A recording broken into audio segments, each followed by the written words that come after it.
comenzar con un epígrafe de un gran filósofo refiriéndose a un gran poeta, el filósofo Heidegger refiriéndose al gran poeta Hölderlin. Tal vez la era se convierta por completo en un tiempo de penuria, pero tal vez no, todavía no, aún no, a pesar de la inconmensurable necesidad, a pesar de todos los sufrimientos, a pesar de un dolor sin nombre, a pesar de la ausencia de paz en creciente progreso, a pesar de la creciente confusión. El siguiente es de uno de los grandes filósofos que era un poeta con su pluma, que es San Agustín, que habla de nosotros. Nuestro peso es nuestro amor. A donde quiera que se nos lleve, es Él quien nos lleva. Ese don que proviene de nosotros nos inflama y nos eleva. Nosotros ardemos, vamos. Hemos llegado a pie hasta aquí, como lo hicieron los antiguos mexicanos, hasta este sitio en donde ellos por vez primera contemplaron el lago, el águila, la serpiente, el nopal y la piedra. Ese emblema que fundó a la nación y que ha acompañado a los pueblos de México a lo largo de los siglos. Hemos llegado hasta esta esquina donde alguna vez habitó Tenochtitlan, a esta esquina donde el Estado y la Iglesia se asientan sobre los basamentos de un pasado rico en enseñanzas y donde los caminos se encuentran y se bifurcan. Hemos llegado aquí para volver a hacer visibles las raíces de nuestra nación, para que su desnudez, que acompañan la desnudez de la palabra, que es el silencio, y la dolorosa desnudez de nuestros muertos, nos ayuden a alumbrar el camino. Si hemos caminado y hemos llegado así en silencio, es porque nuestro dolor es tan grande y tan profundo, y el horror del que proviene tan inmenso, que ya no tienen palabras con qué decirse. Es también porque a través de ese silencio nos decimos y les decimos a las autoridades, a quienes tienen la responsabilidad de la seguridad de este país, que no queremos un muerto más a causa de esta confusión creciente que solo busca asfixiarnos, como asfixiaron el aliento y la vida de mi hijo Juan Francisco, de Luis Antonio, de Julio César, de Gabo, de María del Socorro, del comandante. Si hemos caminado y hemos llegado así en silencio, es porque nuestro dolor es tan grande y tan profundo, y el horror del que proviene tan inmenso, que ya no tienen palabras con qué decirse. Es también porque a través de ese silencio nos decimos y les decimos a las autoridades, a quienes tienen la responsabilidad de la seguridad de este país, que no queremos un muerto más a causa de esta confusión creciente que solo busca asfixiarnos, como asfixiaron el aliento y la vida de mi hijo Juan Francisco, de Luis Antonio, de Julio César, de Gabo, de María del Socorro, del comandante Jaime y de tantos miles de hombres, mujeres, niños y ancianos asesinados con un desprecio y una vileza que pertenecen a mundos que no son ni nunca serán los nuestros. Estamos aquí para decirnos y decirles que este dolor del alma en los cuerpos no lo convertiremos en odio ni en más violencia, sino en una palanca que nos ayude a restaurar el amor, la paz, la justicia, la dignidad y la balbuciente democracia que estamos perdiendo. Para decirnos y decirles que aún creemos que es posible que la nación vuelva a renacer y a salir de sus ruinas, para mostrarles a los señores de la muerte que estamos de pie y que no cejaremos de defender la vida de todos los hijos y las hijas de este país, que aún creemos que es posible rescatar y reconstruir el tejido social de nuestros pueblos, barrios y ciudades. Si no hacemos esto, Solamente podremos heredar a nuestros muchachos, a nuestras muchachas y a nuestros niños una casa llena de desamparo, de temor, de indolencia, de cinismo, de brutalidad y engaño, donde reinan los señores de la muerte, de la ambición, del poder y de la complacencia y la complicidad con el crimen. Todos los días escuchamos historias terribles que nos hieren y nos hacen preguntarnos cuándo y en dónde perdimos nuestra dignidad. Los clarososcuros se entremezclan a lo largo del tiempo para advertirnos que esta casa donde habita el horror no es la de nuestros padres, pero sí lo es. No es el México de nuestros maestros, pero sí lo es. No es el de aquellos que ofrecieron lo mejor de sus vidas para construir un país más justo y democrático, pero sí lo es. Esta casa donde habita el horror no es el México de Salvador Nava, de Berto Castillo, de Manuel Cloutier, de los hombres y mujeres de las montañas del sur, esos pueblos mayas que engarzan su palabra a la nación, y de tantos otros que nos han recordado la dignidad, pero sí lo es. No es el de los hombres y las mujeres que cada amanecer se levantan para ir a trabajar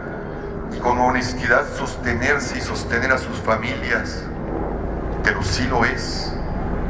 No es el de los poetas, de los músicos, de los pintores, de los bailarines, de todos los artistas que nos revelan el corazón del ser humano y nos conmueven y nos unen, pero sí lo es. Nuestro México, nuestra casa, está rodeada de grandezas, pero también de grietas y de abismos que al expandirse por descuido, complacencia y complicidad, nos han conducido a esta espantosa desolación. Son esas grietas, esas heridas abiertas, y no las grandezas de nuestra casa, las que también nos han obligado a caminar hasta aquí, entrelazando nuestro silencio con nuestros dolores y nuestro amor, para decirles a las autoridades y a los poderes de esta nación directamente a la cara que tienen que aprender a mirar y a escuchar, que deben nombrar a todos nuestros muertos, a esos que la maldad del crimen ha asesinado de 3 maneras: privándolos de la vida, criminalizándolos y enterrándolos en las fosas comunes de un silencio ominoso que nunca será el nuestro. Para decirles que con nuestra presencia estamos nombrando esta infame realidad que ustedes, la clase política, los llamados poderes fácticos y sus siniestros monopolios, las jerarquías de los poderes económicos y religiosos, los gobiernos y las fuerzas policíacas han negado y quieren continuar negando. Una realidad que los criminales en su demencia buscan imponernos, aliados con las omisiones de los que te detentan alguna forma de poder. Queremos afirmar aquí que no aceptaremos más una elección si antes los partidos políticos no limpian sus filas de esos que, enmascarados en la legalidad, están coludidos con el crimen.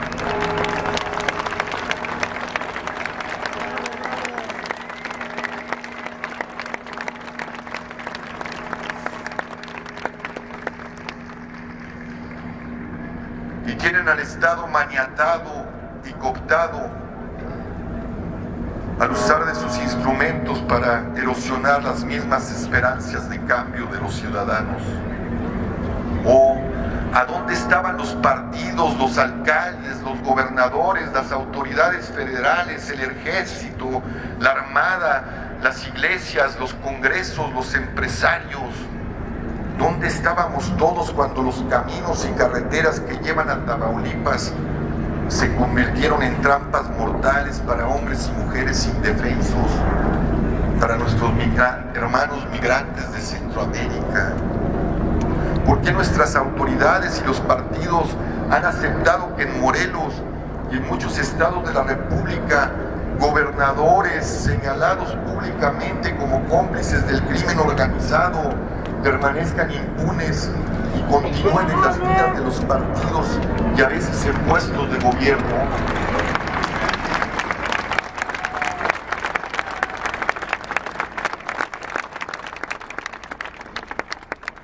¿Por qué se permitió que diputados del Congreso de la Unión se organizaran para ocultar a un prófugo de la justicia acusado de tener vínculos con el crimen organizado y lo introdujeron al recinto que debería ser el más honorable de la patria, porque en él reside la representación plural del pueblo, y terminaran dándole fuero y después aceptando su realidad criminal en dos vergonzosos sainetes?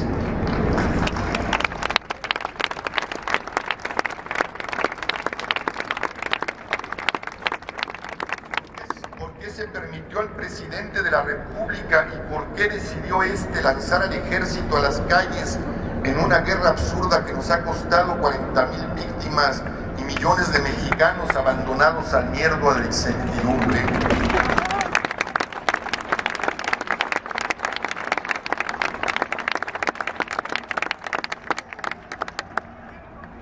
¿Por qué se trató de hacer pasar a espaldas de la ciudadanía una ley de seguridad que exige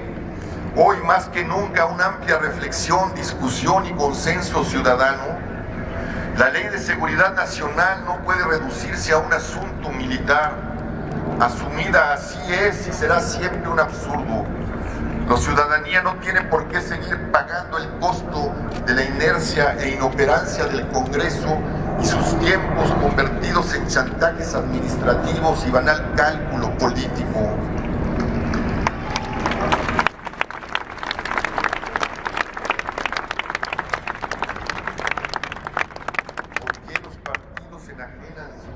Política,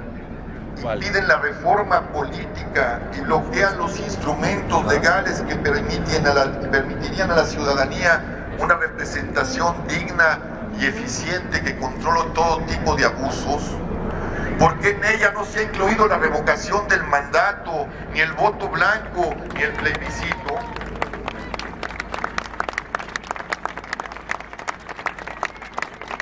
Estos casos criminales, porque son formas de la criminalidad disfrazada de legalidad, y de estos casos hay cientos de la misma o de mayor gravedad, ponen en evidencia que los partidos políticos, el PAN, el PRI, el PRD, el PT, Convergencia, Nueva Alianza, el PANAL, el Verde,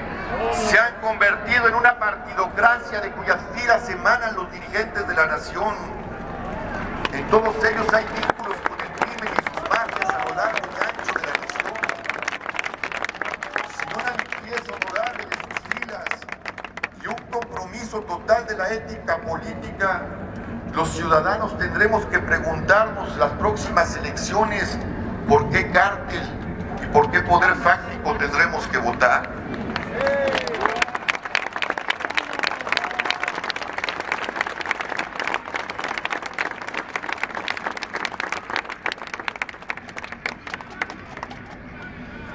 ¿No se dan cuenta los partidos y toda la clase política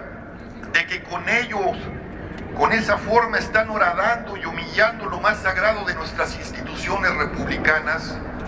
que están destruyendo la voluntad popular que mal que bien los llevó a donde hoy se encuentran?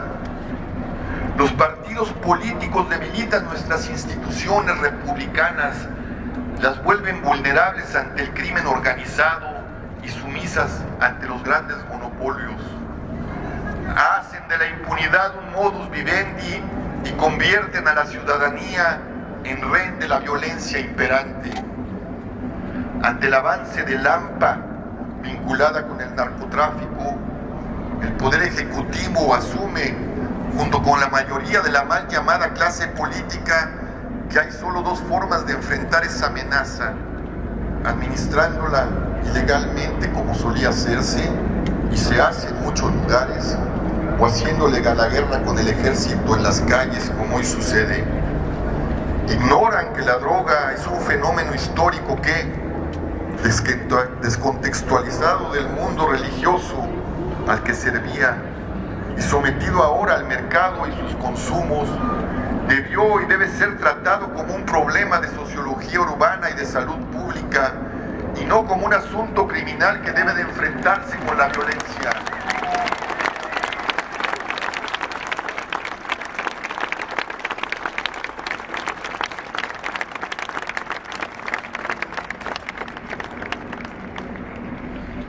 Si siguen haciéndolo así, se suma más sufrimiento a una sociedad donde se exalta el éxito, el dinero y el poder como premisas absolutas, y ellos son unos maestros de esa enseñanza que debe conquistarse por cualquier medio y a cualquier precio. Si han atendido los debates políticos, la lección de violencia verbal, pues se parecen a los criminales, ¿verdad? No queremos ya eso, queremos también las candidaturas ciudadanas.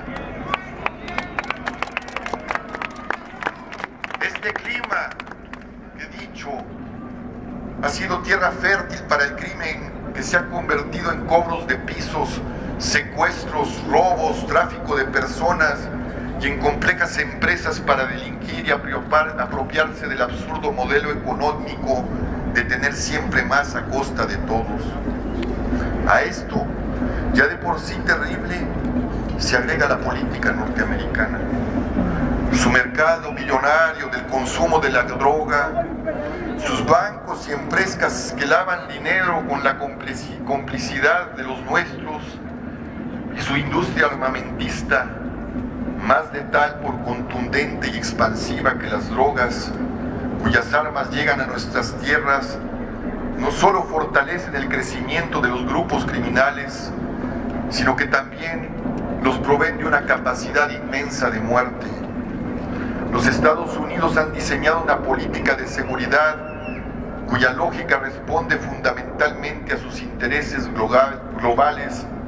donde México ha quedado atrapado. ¿Cómo reestructurar esta realidad que nos ha puesto en un estado de emergencia nacional? Un estado de emergencia nacional que debíamos haberlo dicho ya y haber salido a las calles cuando se eximió a estos delincuentes organizados de las muertes de las niñas del ABC. El problema es complejo y es un desafío muy grande,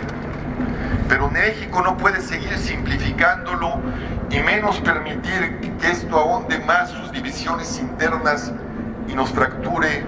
hasta hacer casi inaudible el latido de nuestros corazones, que es el latido de la nación. Por eso les decimos a los poderes políticos que es urgente que los ciudadanos, los gobiernos de los tres órdenes, los partidos políticos,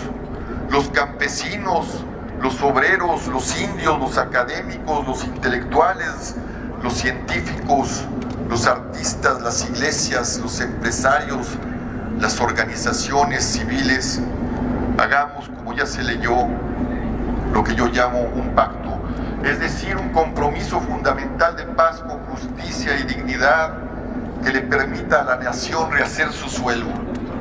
Un pacto en el que reconozcamos y asumamos nuestras diversas responsabilidades. Un pacto que le permita a nuestros muchachos, a nuestras muchachas y a nuestros niños recuperar su presente y su futuro para que dejen de ser las víctimas de esta guerra